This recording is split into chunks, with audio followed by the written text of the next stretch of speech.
hours, but for this evening, really tonight, overnight, then into early Sunday morning, this is really our time frame where we can have some of those severe storms get going across the area. We are under that marginal severe risk.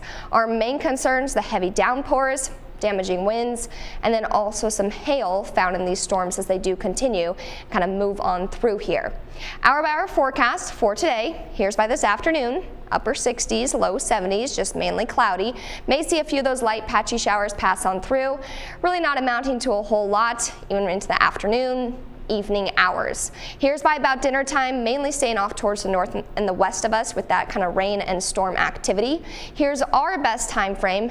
8 to 9 o'clock, seeing those storms arrive. Really about 11 to about 1 o'clock in the morning. Here's that line where you can see a lot of the heavy colors as well. You see the red, the pinkish purple. That's where you can find that torrential rain and some damaging winds, and have to watch out for hail as well.